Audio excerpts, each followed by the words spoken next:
चार राज्यों में परिणाम के रुझान आना शुरू हो गए, आप देख सकते हैं। सर आज यूपी में बाबा मुख्यमंत्री सर, उत्तर प्रदेश से रुझान आना शुरू हुआ, उत्साह नजर आ रहा है आपके चेहरे पर।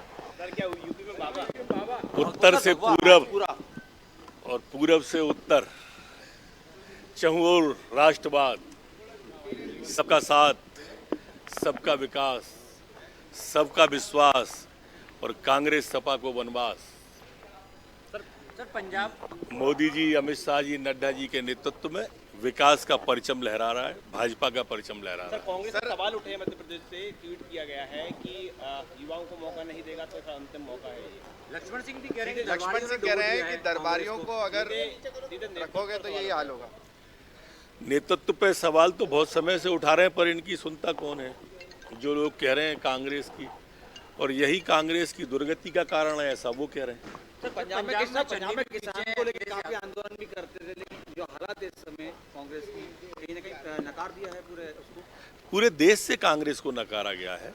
और कांग्रेस जहां सरकार में रहती है वहां दोबारा आती नहीं। जिस तरह का भ्रष्टाचार का ये तांडव करते हैं, आपने 15 महीने कमलनाथ जी की सरकार देखी होगी, और इसलिए ये आप इनका देख रहे होंगे तांडव। सर क्या बेटियां लड़ना नहीं चाहती हैं? नहीं, इनके साथ तो कोई भी रहना नहीं चाहता है, क्योंकि सब जानते हैं जैसा मध्य प्रदेश में झूठ बोला था कर्जा माफी का, वैसा यूपी में बोल रहे थे। ठीक सर यूपी में बाबा सर गोल घूम जा, सुनो आराम, शांति शांति शांति शांति। सर दो सवाल है। हाँ नहीं, 200 लाओ। पहला तो ये सर यूपी में बाबा, दूसरा कांग्रेस नेतृत्व पर ये आपने सवाल उठाए हैं कि यदि अब युवाओं को आगे नहीं आने दिया तो अंतिम मौका है। देखिए, हमें किसी के सवाल का कोई जवाब नहीं देना है। हमें तो जनता का धन्यवाद करना है। जो भारत की जनता स्नेह और प्यार आदरणीय प्रधानमंत्री नरेंद्र मोदी जी के साथ कर रही है, जिस तरह जनता का स्नेह और प्यार बाबा योगी आदित्यनाथ जी के साथ आया, जिस तरह उत्तराखंड में केदारनाथ ने आशीर्वाद बरसाया, चारों प्रांतों में भारतीय जनता पार्टी जीत और विजय के परचम की ओर आगे बढ़ रही है। ये हिंदुत्व की विजय का डंका है।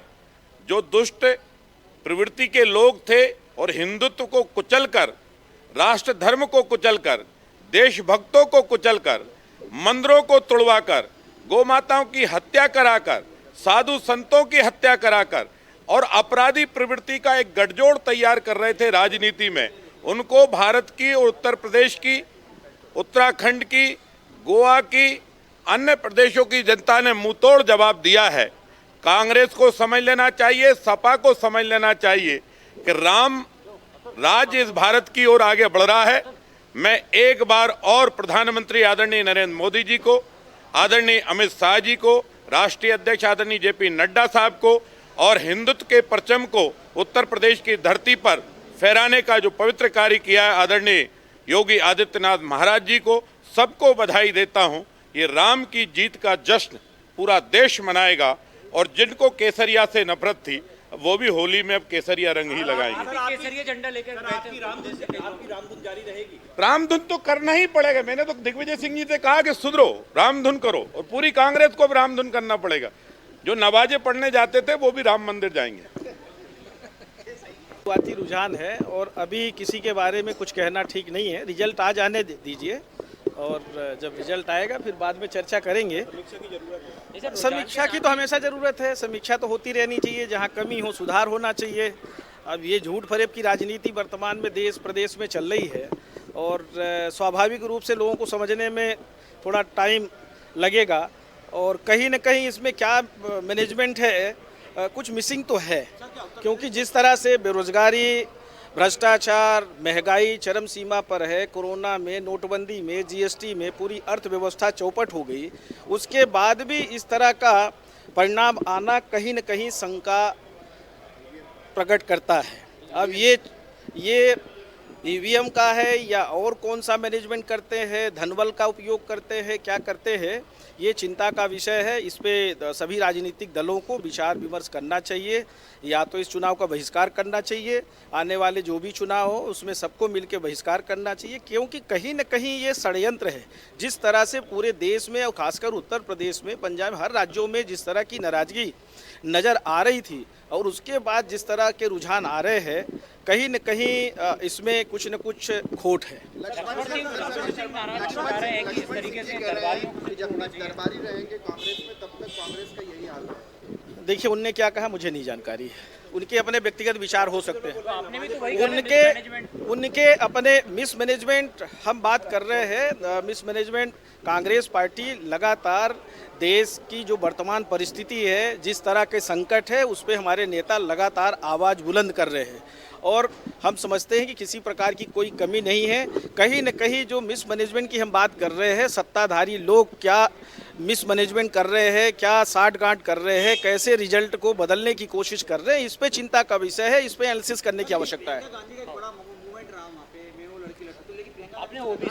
अब देखिए प्रियंका जी ने बहुत मेहनत की और आने वाले लोकसभा चुनाव में उसका परिणाम भी अच्छा रहेगा, वोट परसेंटेज बढ़ेगा। देखिए, समय लगता है, एक बार पटरी से गाड़ी उतर जाए उसको चढ़ाने में समय लगता है। उन्होंने बहुत मेहनत की है और लोगों का रुझान भी कांग्रेस के प्रति काफ़ी बढ़ा है। आने वाले समय में जरूर परिवर्तन दिखाई देगा, पर जो कुछ भी अभी परिणाम आ रहे हैं, इस पे जरूर सभी राजनीतिक दलों को, जो भारतीय जनता पार्टी के खिलाफ जो दल है, इनको सबको मिलके हमारा ऐसा मानना है कि एक बार विचार विमर्श करना चाहिए। और जो चुनाव में सुधार की लगातार, जब दूसरे देशों में ईवीएम का उपयोग नहीं हो रहा है तो भारत देश में क्यों, तो इस पे भी एक बार चिंतन मनन करने की आवश्यकता है। हाँ, चुनाव परिणाम बहुत अच्छे नहीं हैं हम लोगों के लिए। अब जनमत का तो सम्मान सभी को करना पड़ेगा। इंट्रोस्पेक्शन पार्टी भी करेगी, हम लोग भी करेंगे कि क्या काम मुँह में चूक रही है और चूक सुधारने का भी प्रयास करेंगे। पर उत्तर प्रदेश और पंजाब के रिज़ल्ट से मध्य प्रदेश ज़्यादा खुश हो इससे मुझे लगता नहीं है, क्योंकि मध्य प्रदेश में भारतीय जनता पार्टी की सरकार का जो मिसमैनेजमेंट है वो जगजाहिर है। और जिस किस्म का बजट कल प्रस्तुत किया गया वो खुद की पीठ थपथपाई गई और अभिभाषण में भी लगभग यही हाल रहे।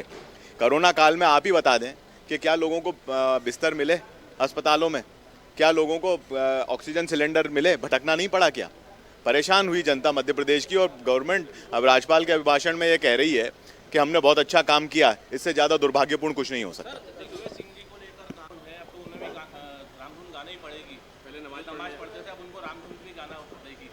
एक तो रामधुन, राम रक्षा स्तोत्र, हनुमान चालीसा, जो भी सनातन धर्म के धर्म ग्रंथ हैं, वेद हैं, पुराण हैं, स्तोत्र हैं, कंपटीशन कर लें। रामेश्वर शर्मा पे हम 20 से पढ़ेंगे, 19 से नहीं पढ़ेंगे।